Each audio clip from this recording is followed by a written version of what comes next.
All right, so now this is the skull. So get your verbiage, guys. We talked about it. The cranium is this part. That's where the brain lies. That's what protects the brain. The cranium protects the brain. And then you have the face. The face is made up of a whole bunch of little irregular bones. Those are considered irregular bones, the ones on your face. Your cranium is considered to be a flat bone. It's flat. And then definitely get these down, okay? So the mandible is the jaw. The mandible is the jaw. Side note next to that, it should be obvious, but just do it anyways, is the only moving bone in your entire skull. The mandible is the only moving bone in the entire skull, all right, your jaw. Then you have your maxilla. Maxilla is where the mustache goes. That's how I kind of remember it like that. It kind of sounds like mustache, but not really. So the maxilla is where the mustache goes. Put maxilla equals mustache. That's how I remember it. And then your zygomatic arches or zygomatic bones, those are your cheekbones. So zygomatic, next to it I will put cheekbone. So you guys can remember it. Zygomatic cheekbone.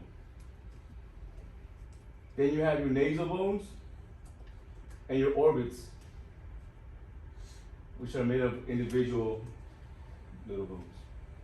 So I'll let you go ahead and document that. 14 bones altogether for the face. So like the maxilla, for example, is broken, it's in half. So like there's two of each. There's two maxilla, two zygomatics, and two of each.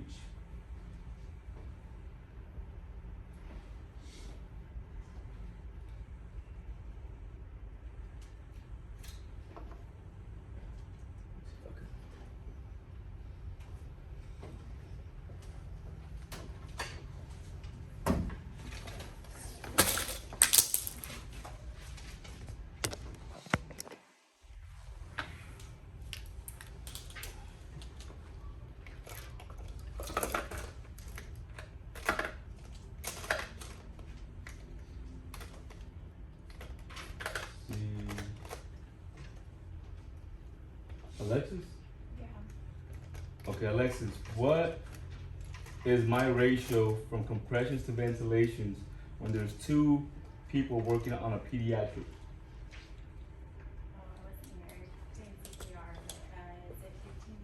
Yeah, 15 to 2. No mercy, still got it.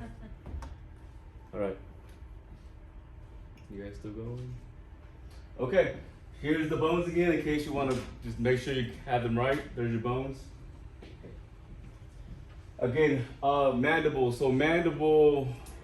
Can you guys put your names out again? So I'm not like just. You guys don't mind. If you want to make a whole new one, I'll give you a marker. I want everybody's name here. Let me see. Rodolfo, what makes the mandible special? It's the jawbone, so it's the only one I can move. Awesome. Or the only one I move. Dylan, where is the maxilla at? Mustache bone. Mustache bone. I like that.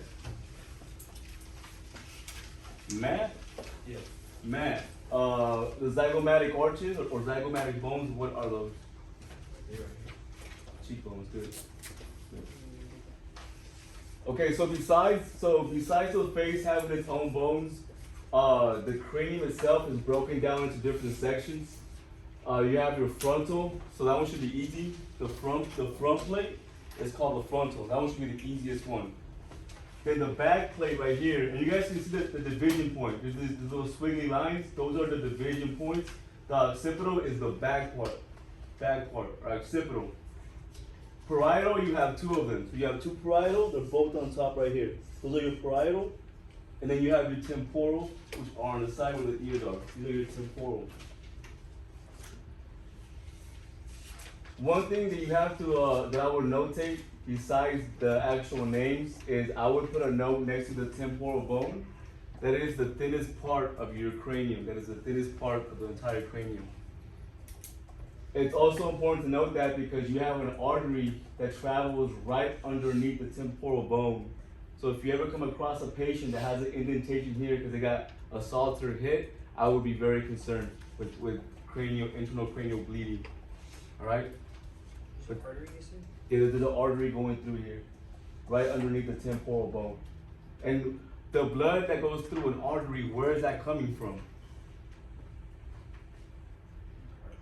The heart. So because of that, is there significant force or not behind that blood? Yes. Yes, absolutely. There's a lot of force. So the potential to bleed out, if your heart's contracting at, like, let's say 150, because he's going through trauma, so the body's compensating, he's gonna bleed out a lot. That's significant. So that's why that matters. I'll give you guys a second for that.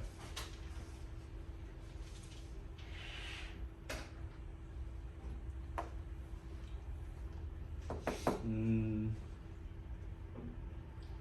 see. Alex, how deep do I want to go with compressions for an adult? 2 inches. At least 2 inches. Why do I want to go at least 2 inches or just as forceful as possible? What's the point behind that? To ensure, what is it? Blood flow? Okay, blood flow, but so to be more specific, I think you're on it. I read that. So we want to do what to the heart to maximize what? Contractions. So we want to get the best squeeze possible, right? Really squeeze down to squeeze out as much blood from that heart to perfuse the tissue. Jerry, why do I want to allow for complete recoil of the chest than compression? So it has the time to re-inflate. Refill, back Refill, refill. yeah. Good. Cool. All right.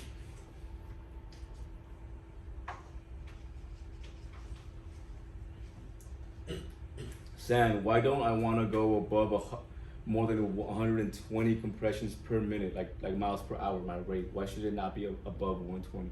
Because you're not allowing the contractions that you're giving the full amount of squeeze that it's supposed to be. Exactly. So if I'm going above 120 compressions per minute, I'm gonna squeeze back down on that heart before it's even fully expanded and fully filled back up with blood, right? So my efficiency is not as good. I'm gonna be not pumping out as much blood as I could for the patient. Cool. Give you guys a little more time.